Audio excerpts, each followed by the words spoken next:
Your program is about to begin. If you should need any audio assistance during your call, please press *0. Good day and welcome to this Voyager Digital Fiscal Year Second Quarter 2022 Earnings Conference Call. At this time, all participants are in a listen-only mode. After the prepared remarks, we will conduct a question-and-answer session. In order to ask a question or make a comment, please press *1 on your touchtone phone pad at any time. Questions will be taken in the order that they received. At this time, I'd like to turn the call over to Mike Legg, Chief Communications Officer at Voyager. Please go ahead, sir. Thank you, operator. I'd like to welcome everyone to Voyager Digital Limited's earnings call. Today, we will be discussing our fiscal year 2022 second quarter results, which we announced prior to the market open this morning. On the call today with me are Steve Ehrlich, our Chief Executive Officer, and Evan Saropoulos, our Chief Financial Officer. I would like to take a moment to direct investors to the Investor Relations section of our website at investvoyager.com, where we have posted our investor presentation and upcoming event schedule. Before we get started, I want to remind everyone that certain statements discussed on this call are based on information as of today, February 15th, and may contain forward-looking statements which are subject to risks and uncertainties, and given our limited operating history, market volatility, and unprecedented industry growth, trends could materially deviate from today's levels. Actual results could differ materially from our forward-looking statements if any of our key assumptions discussed in today's earnings press release and the comments made during this conference call or in our latest reports and SEDAR filings, each of which can be found on our website, www.investvoyager.com, or under our profile at www.sedar.com are incorrect. The company has made assumptions that no significant events occur outside of the company's normal course of business and that current trends in adoption of crypto assets continue. Listeners are cautioned that assets on platform, revenues, and trading volumes fluctuate and may increase and decrease from time to time, and that such fluctuations are beyond the company's control. We do not undertake any duty to update any forward-looking statements except where required by law. Today's release also includes references to non-IFRS financial measures. You should refer to the information contained in the disclosures found in today's release, including definitional information and reconciliations of historical non-IFRS measures to the comparable IFRS financial measures. This call will touch on some guidance provided in our earnings press release issued today. I would encourage each of you to review the forward-looking statement, risk factor disclosure, and similar disclosures in today's press release. Please note the dollar amounts referenced are in U.S. dollars unless otherwise noted. With that, let me turn the call over to Steve Ehrlich, Voyager's co-founder and CEO. Thank you, Mike, and good morning, everyone. I'm excited to report our best quarter ever, doubling our revenue from the previous quarter and highlighting Voyager's positioning and revenue opportunity in active markets. More importantly, during the quarter, we delivered significant revenue growth while scaling our systems to more seamlessly support a significant increase in customer activity, highlighting the steps we've taken to build out the scale and security of the Voyager platform in 2021 as we position Voyager for substantial product rollouts in calendar 2022. First, I want to take a moment and focus on the notable accomplishments in calendar 2021 and then discuss our plan for 2022. We started the 2021 calendar year with an innovative platform embraced by early adopters, fueled by word of mouth from people seeking a trusted app for easily trading a large selection of altcoins. At the time, Voyager had 38 employees, 43,000 funded accounts, and approximately 230 million of assets on platform. But we had the goal of becoming one of the leading crypto platforms in the United States. As the industry grew and Voyager was discovered by more crypto market participants, we raised the capital to scale our platform and fuel our growth. By the end of calendar 2021, we had 250 employees, 3.2 million verified users, and 1,074,000 funded accounts with over 5.9 billion of assets on platform. This level of growth makes Voyager one of the fastest growing cryptocurrency platforms in the industry and one of the largest in the United States. Based on data obtained from one of our investment banking partners, Voyager was third on the list of fastest growing public companies listed on any U.S. exchange, including the OTC markets, based on revenue growth in calendar 2021, with $416 million of revenue, up from just $6.6 million for the calendar year 2020. To keep pace with our rapid growth, we spent 2021 scaling our system. From the initial influx of customers in January 2021, the decisions we made focused on scaling to handle the increases in volume. In the December quarter, we reached new heights of activity that tested the system, and I'm happy to report that we had no delays or outages. Our significant scaling in 2021 included notable growth of our engineering and product departments, positioning us to execute and deliver what we believe to be both innovative and customer-focused product enhancement and features for 2022. Before I review our business strategy for 2022, I would like to address the industry cycles we witnessed in 2021 and our viewpoints on industry growth going forward as mainstream adoption and blockchain efficiency proliferate in the coming years. The crypto industry is one in which there are tremendous ebbs and flows, but as revealed by our recent survey, 66% of Americans believe that crypto will be widely accepted and grow in value over the next 5 years. We are therefore excited about the future, and fueled by investment in our marketing efforts, we will continue to grow Voyager as one of the major players in digital assets in the blockchain industry. We're investing heavily in revenue diversification as we look to reduce our reliance on trading volume. Voyager's goal is to build a business with multiple revenue streams through its current trading products, yield and staking products, payment and spending products, and future NFT and lending products. To accomplish our goals, we have organized our product and engineering teams into pods working on specific products and product enhancements. Focusing on product development, the expanded leadership team studied data to better align business goals with customer needs. We are a product delivery organization and are taking the necessary steps towards matching the needs of our customers with our product delivery goals.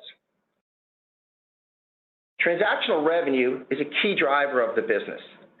We recently added 10 new coins with crypto wallets for trading and crypto transfers, bringing our total up to 85 coins, of which we have 52 of them with crypto wallets. The large number of crypto wallets is significant, as while other notable players in the industry have no or very limited wallets, we allow our customers to hold their own assets and transfer them. We have plans to trade over 100 coins in the near future and add even more crypto wallets. Adding more wallets is a key area of development for us as the crypto ecosystem continues to grow. The ability to transfer these tokens, especially in the gaming space, is becoming necessary. When we add new coins, we tend to see an increase in customer engagement and an increase in trading. In addition to new coins and wallets, we are working on trading features and enhancements. Our near-term roadmap includes a desktop version of the app, a dark moon mode to the mobile app, stop orders, dynamic and tiered pricing, and swap functionality, with the expectation that desktop and dark mode will be rolled out in the March quarter. Voyager continues to focus on staking enhancements. We added additional custodians, which are necessary to expand the coins for staking. As the number of coins available for staking increases, staking revenue will continue to grow, and the expectation that it will become a larger and larger part of our overall revenue. On the lending side, the addition of Alameda Research, along with a few other borrowers, has increased our capacity and capabilities. Based on current market prices, we continue to target a minimum of $40 million in yield and staking revenue per quarter, and subject to the crypto markets, expect that to grow as we add more coins. We recently rolled out the debit card to a small group of employees for real-world testing. So far, the results are very exciting, and we expect to increase the number of users in the March quarter. The debit card is unique in nature by providing up to 9% annual rewards and is based on holding USDC, not fiat currency. The card has a bank routing number and an account number so individuals can direct deposit their paycheck and utilize it in place of a bank account. We also anticipate allowing consumers early access to their paycheck, similar to many of the neobanks. We have yet to fully execute our marketing plan for the debit card, but already have a waiting list of approximately 200,000 people. The product will also be connected to the Voyager loyalty program, which is also in the process of being expanded, and we envision adding broader consumer awards from popular merchants as well. The plan is for Voyager to earn revenue from the interchange and rewards from merchants. As we mentioned in the last earnings call, we received our fit and proper license from the AMF, the Authority of Financial Markets in France. We are progressing and delivering a crypto solution to French citizens as well as other parts of Europe in 2022. As the AMF approved Voyager to deliver the product as it looks today in the US, we can bring the benefits of the Voyager platform to the European audience. There is a wait list for Europe already, and by utilizing the recently acquired Coinify and their KYC and money movement features, we intend to make an impact in the second half of 2022.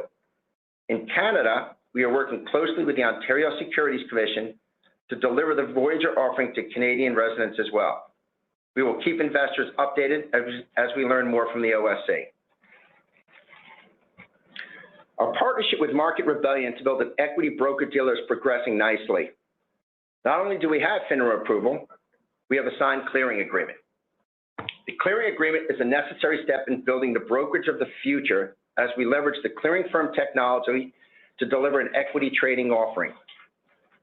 Voyager will earn revenue on this partnership by keeping a piece of the revenue from customer balances and transactions.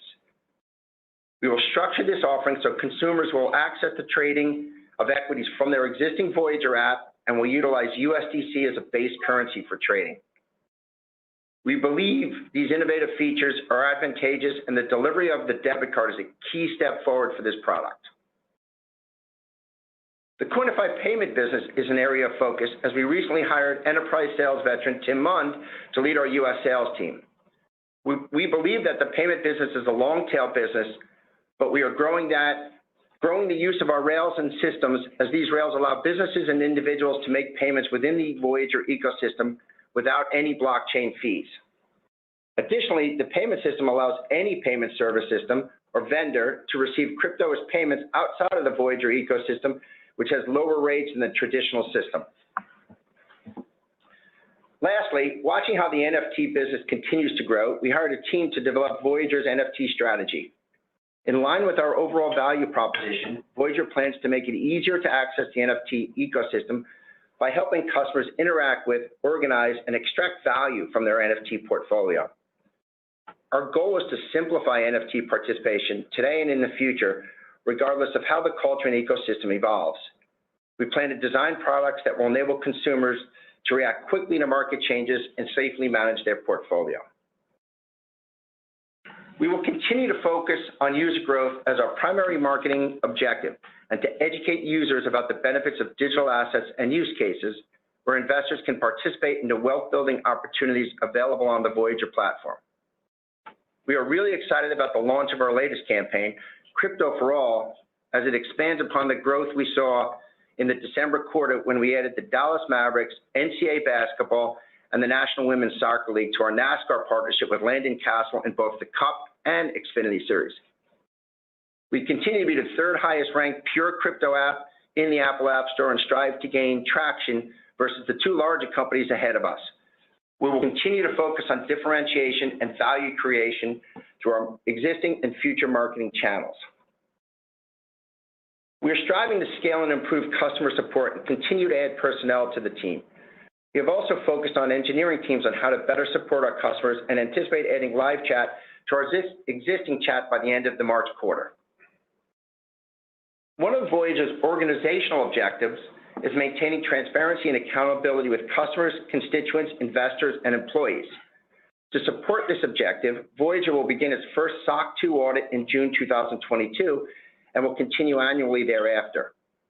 The SOC 2 is a critical element to Voyager's continued achievement of best-in-class service and product offerings, as SOC 2 provides assurance that a mature, sustainable security program has been implemented, protecting all stakeholders' assets from unauthorized access.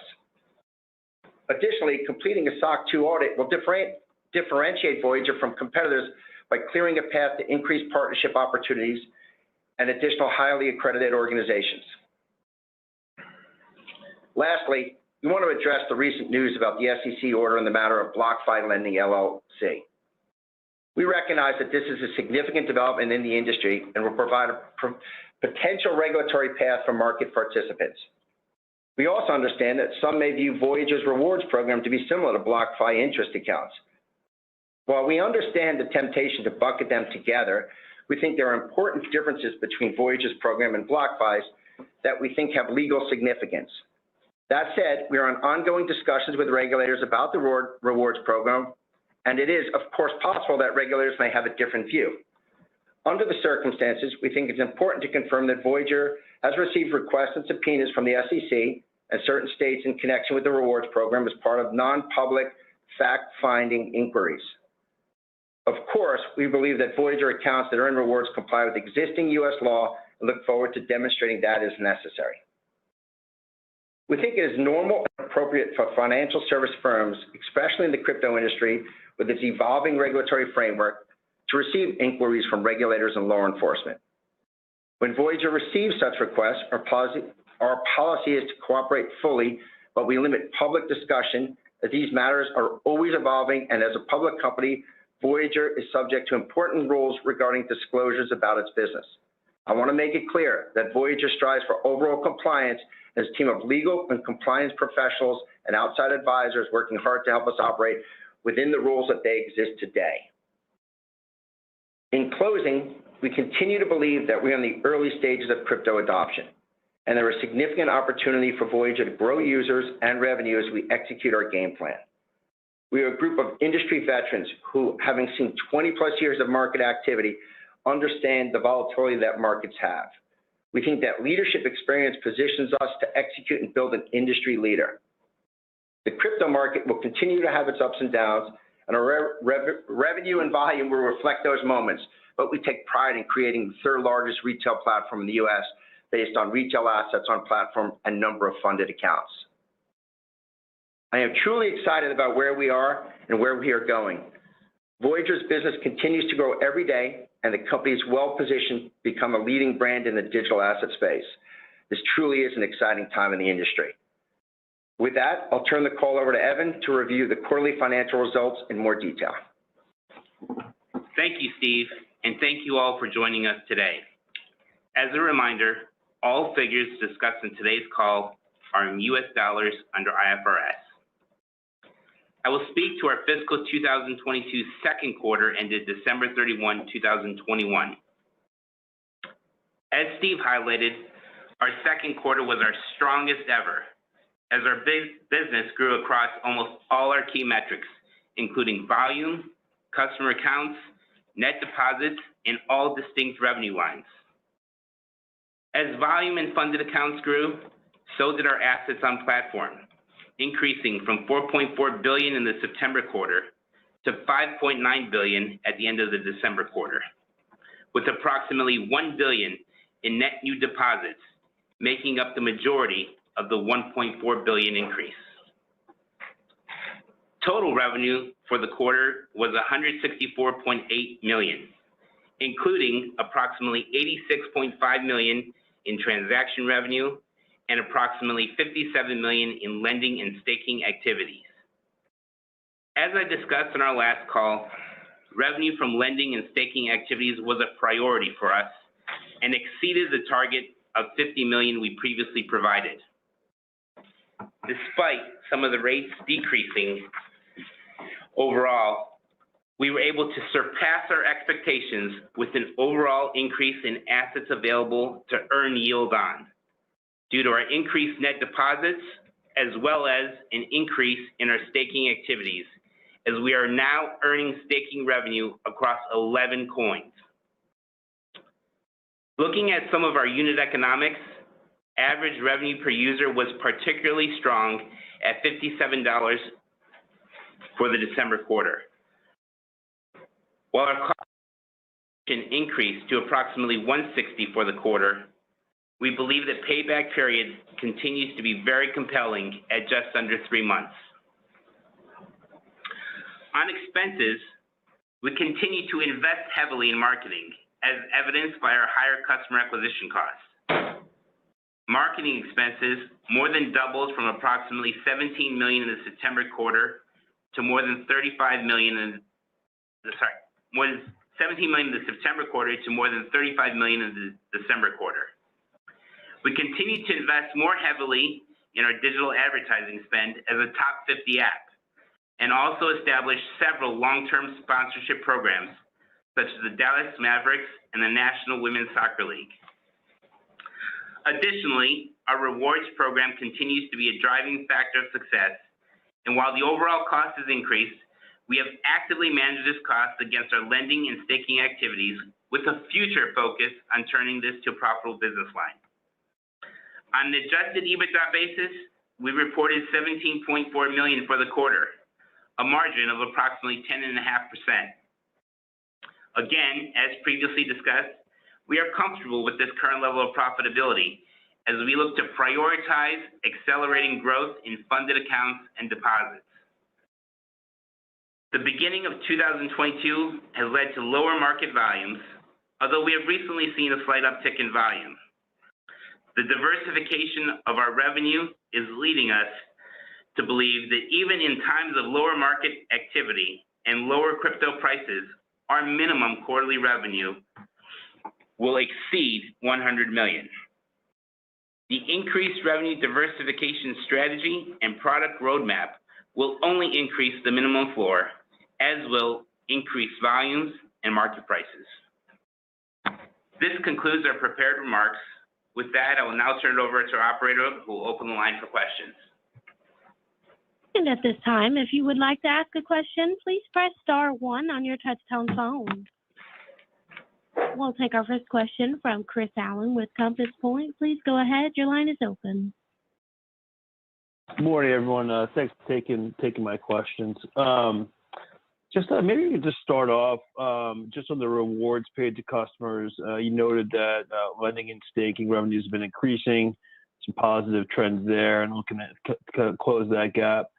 Maybe any color in terms of the time frame, in terms of when you can close that gap and turn that profitable, and whether there's further opportunities to build out staking from here moving forward. Yeah, thanks for the question, Chris, and thanks for joining us this morning. We don't have a time frame on it. It's part of an ongoing effort to increase the staking. There are certain coins, I'll take Avalanche for one, and we have a deep partnership with Avalanche that we're building to their nodes and working with our custodians to make sure that we can stake. Hopefully we finish that sooner rather than later, and that'll be a substantial increase in revenue for us on that too. So it's just a matter, as we keep increasing the custodians we have and working with them on the nodes, increasing it. There's no set time frame, but we believe in 2022 at some point. Got it. And maybe just some additional color on the current environment. Helpful that you provided the minimum revenue base moving forward, and expectations around that. Account growth obviously was very strong in the December quarter, and conversion to funded accounts seemed pretty solid.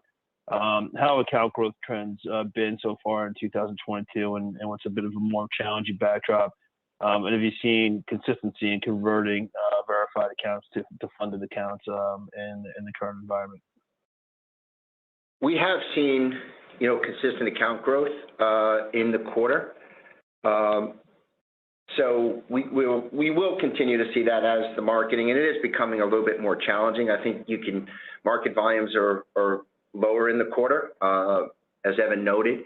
But, we're still seeing those accounts open. And we believe that with the debit card coming, we will, increase the conversion ratio from verified users to funded as well. There's a lot of interest in people using digital assets and USDC and the way we've structured the debit card. So, continued account growth, we think will increase that percentage between funded as a verified and continue to grow the business, even in a market that's a little bit challenging. Thanks, guys. I'll get back in the queue. And We'll take our next question from Adir Kadave with 8 Capital. Please go ahead. Good morning, guys. Thanks for taking my questions here. Just in terms of the debit card program, I know you said you rolled it out to a select few employees, and then there's a chance to grow it past that. But from those select few employees, maybe can you talk about some of the learnings from that? I think the reason I ask is because I think Visa reported that they saw $2.5 billion in transaction volumes with crypto-linked cards. So clearly, very strong demand for that type of product. But I was wondering if you can just touch on what you've learned from these employees and what enhancements you're going to make prior to the broader rollout. Yeah, the early adoption, and I was one of them, and we did a Twitter social posting on that and got a tremendous amount of views. It shows the excitement that we have for it. It's all about what we're working on the back end of it, like make sure everything goes through, everything flows through, the proper reporting is necessary, canceling things. Those are all the testing we're going through with all the employees, and everything seems to be going great. And as that continues to be tested, we'll continue to roll it out to that 200,000 group, and it'll just take some time to do that. We're not going to be foolish and roll 200,000 out in a week. We're going to do that over time to make sure that we could support those customers as they come on.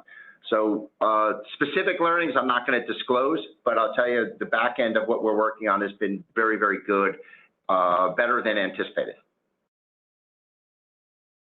Perfect, thank you. And then just maybe from a user characteristics point of view, the new users that you are getting on the platform, do you see that they've kind of changed from 6 months ago? Are they depositing more on the platform, bringing in more funds from other platforms? Any color you can provide on maybe the cohort of these new users versus past users? Yeah, I'll tell you this, that, I've always said this, the first 500,000 users won't equal and won't look like the next 500,000, which won't look like the next 500,000. We're getting continued deposits from existing customers, and they always start small. They always come in and they put a little bit in, and remember, our initial funding limit for every customer is only $10,000. And when they get comfortable, they see they can use their money right away, they can get it out, they start increasing more.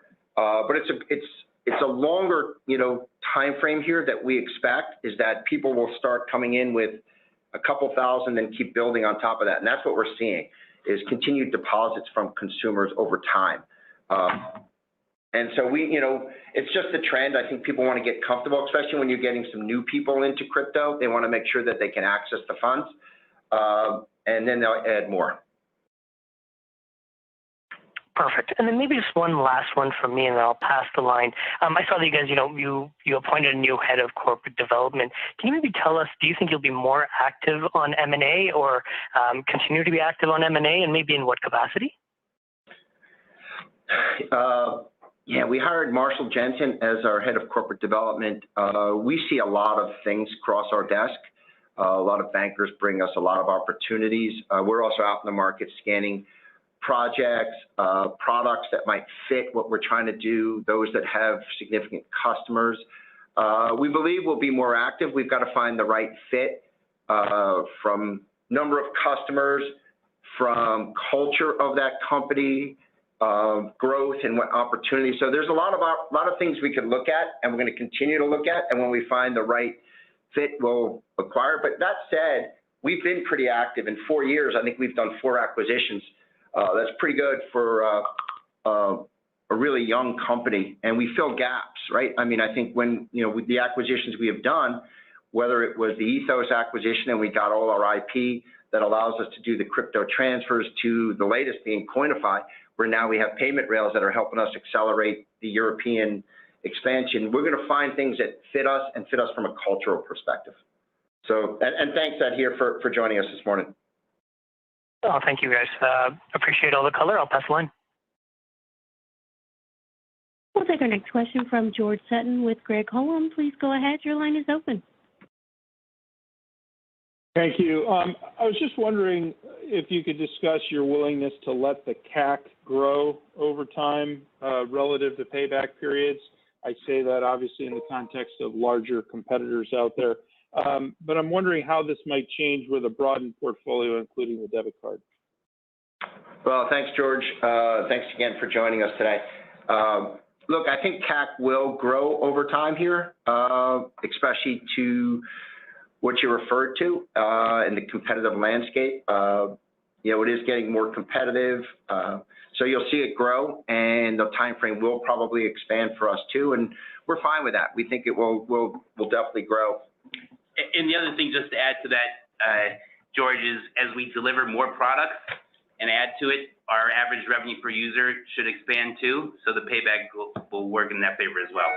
Yeah, that's part of the strategy of debit card. To your question, on the debit card, bringing that will bring more assets that consumers will hold with us. We're seeing a lot of people already saying they're going to eliminate their bank and come use Voyager as their bank.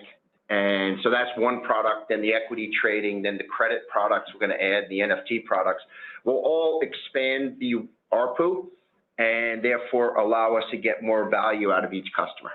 And bring them more value, actually, even more importantly, is not just us getting the value out of it, it's bringing the value back to the consumer, where they look to us as the one app they want to go to handle their financial world through digital currencies and digital assets.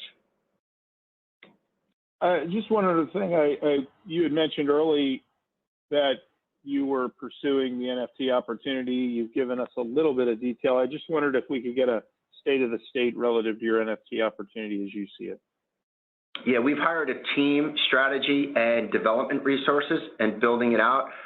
Similar to the way we execute our business for trading, in that we connect to multiple places. We believe that there are so many marketplaces out there. Consumers want to be able to access them all, and how we deliver that entire environment to them is what we believe is the future of NFTs. It's not just one marketplace.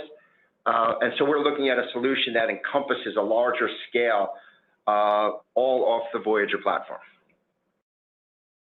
Super. Well, your results were good enough this morning to get the whole crypto market going this morning, so congratulations. Oh, thank you, George. Appreciate it. And we'll take our next question from Joe Gomes with Noble Capital. Please go ahead. Your line is open. Good morning. Thanks for taking my questions. Thanks, Joe. I don't know if I missed this. Did you mention what the spread was this morning? Hi, Joe. Thanks for joining us. It's Evan here. No, we didn't touch on it, but I'm happy to update you on it. I'll give it to you in two ways. Average spread without stablecoins affected in our volume was 110 basis points, similar to what we reported in Q1. And then if you remember, we don't take a fee on stablecoins. If I include stablecoins in that calculation, the spread was 90 basis points compared to 82 in the prior quarter. Okay, thanks for that. And then, Steve, I wonder if you might be able to touch, you had the great Dallas Mavericks,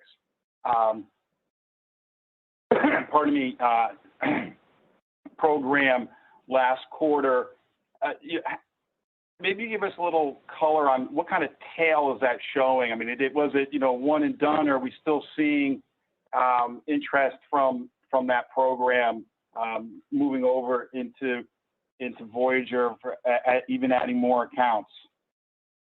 Yeah, we're seeing a tail on that as we continue to do more things and with them as well. And we have some other programs that are coming out shortly related to that as well. But what also gets us really excited at this point in time is the NWSL season kicks off in about a month. And the fan base and what we're doing there and some of the partners that we're doing that sponsorship with will give us, another opportunity to reach more consumers with our whole mantra of crypto for all and bringing the crypto products and digital assets to a wider group of customers. That gets us really excited as well. So we're seeing the tail on Dallas, and then in about a month, the NWSL kicks off, when we're excited about that too. Great. And then one more, if I may. It's been a tough market in terms of the stock price. Any plans for maybe looking at accelerating stock buyback. I know you're investing heavily in the company, but just seeing as to where the stock price is these days. I prefer not to comment on what we're going to plan on the stock buyback at this point in time. We have our program. It's been filed, as you know, and it's out there. And if we believe it's the right time to buy stock back, we will. But the program's out there for us to execute when we feel it's the right time. Great. I'll pass the line. Thanks, guys. Appreciate it. We'll take our next question from Kevin Deed with H.C. Wainwright. Please go ahead. Hi, Steve. Kevin Deed. Could you just peel the onion back a little bit on your digital marketing initiative? I know you've got a new person on board and have had for a while. Can you just talk a little bit about where you're taking that and some of the results you've seen, aside from an increased CAC? Yeah, look, I think, and thanks for joining us, Kevin. I appreciate it. Look, I think, Pam Kramer's still our CMO, and she's running our programs. And I believe even though the CAC has increased, we've been quite effective in what we've been doing, and the payback has been effective. We did bring in a person to run our partnership marketing. I'm not going to give her name because she'll get 1,000 emails from every NFL and Major League Baseball and NHL and et cetera, reaching out to her along with everything else. But, we're expanding our marketing reach. Digital's been effective. We're looking at other opportunities. And to the previous question, CAC will probably expand a bit here. But as we bring more products on it, we're going to get the return back on the customers as well. So it's about expanding it. We've been extremely effective in the digital channels and looking at other opportunities where we don't think others are, and to spend and be active in those places. So just to make sure I understand, you had your prep comments straight, Steve. You thought, or you mentioned that you think you'll open in Europe sometime this year, this calendar year? Yeah, we're opening in France. Yeah, we're opening in Europe sometime in 2022. We're working hard with the Quantify folks in getting it up and running there. Don't want to set a timetable on it, but it's definitely in 2022 is our target. Great. All right. Thanks. Appreciate taking my questions. Thanks, Kev. Then we'll take our next question from Chris Sakai with Singular Research. Please go ahead. Hi, good morning. Just a question on, cost per account acquisition and the payback period on that. How has that been this quarter? Yes, thanks, Chris. We reported we had customer acquisition costs at about $160 per month on average for the quarter, and average revenue per user around 57, and so less than 3 months payback period. Okay, great. And I know Steve mentioned a bunch about marketing programs. Is there can you shed any light on any new ones like Dallas Mavericks going forward? Nothing I could report right now. Obviously, there's conversations going on across various sports teams, individuals, etc. But nothing I'm free to report on right now. Okay, and then last one for me. Was for Dallas Mavericks, was it a worthwhile program? Yeah, it's been very successful for us. And as the previous question about the long tail on it, we're still getting accounts off of that. There's a lot of promotional things we do with the Mavs. Most recently, I was down there and speaking to a group of sponsors of the Texas Legends and partners of the G League team there. And there's a whole bunch of things going on that we continue to get a tail on the Mavs. Okay. All right. Great. Thanks. Thanks, Chris. And once again, as a reminder, to ask a question today, that is star and one. And we'll take our next question from Kyle Voigt with KBW. Please go ahead. Hey, good morning. And sorry, I joined a little bit late, so I might have missed this, but I just wanted to follow up regarding the commentary on BlockFi. And in the full report that was released from the SEC yesterday, it does lay out a structure for BlockFi to offer a yield product in the U.S. I guess I'm just wondering if you actually view that development as a positive for the space, despite the fine that was levied on them.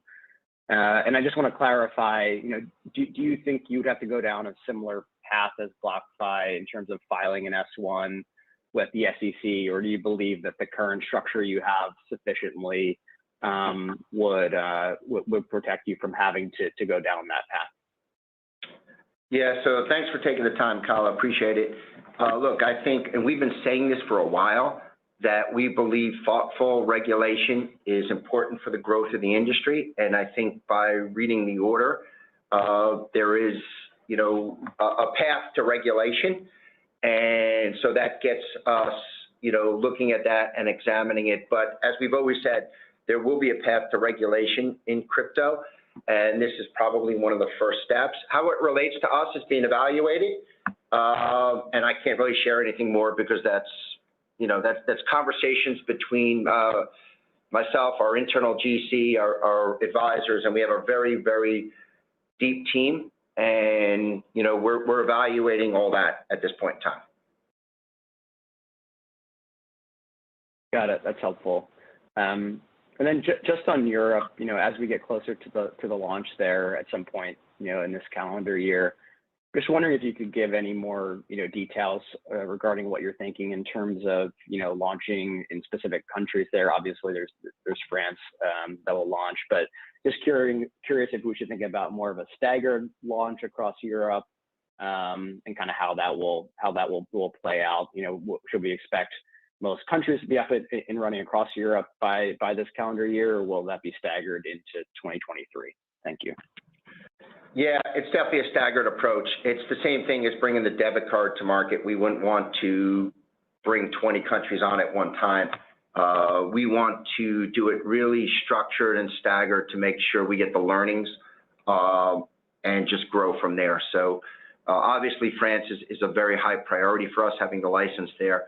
And we already have an existing business in Denmark. So, 2 countries that we're excited about right off the get-go. But we will stagger it to make sure that we do it properly and give the customers, and it always comes back to the customers with us, how are we going to give them the best experience in using Voyager? And we want to make sure we do that right for them right from the get-go. That's helpful. Thanks, Steve. Thank you, Kyle. We'll take our next question from Mark Palmer with BTIG. Please go ahead. Yes, good morning. Just wanted to follow up on some of the comments you made earlier with regard to the staking program, and thanks for the color on Avalanche in particular. What percentage of Voyager's rewards program is currently being funded out of staking versus lending? And how do you see those percentages shifting over time? Thank you. Yeah, thanks, Mark. Thanks for taking the time this morning. I think on the face of our financials, on the P&L, we talk about what the staking revenue is versus the lending revenue. And our goal is to stake more and more. Let's take ETH for an example. We just started staking ETH, and we're going to continue to move that out of lending and into staking. Then you add Avalanche and some of the other coins we're working on. Our goal is to really get it top heavy on the staking side, more so than the lending side. Thanks very much. Thanks, Mark. There are no further questions at this time. I'll turn the call back over to Mr. Stephen Ehrlich for any additional remarks.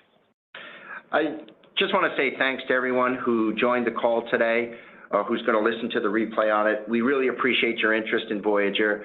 We're extremely excited about our product path for 2022.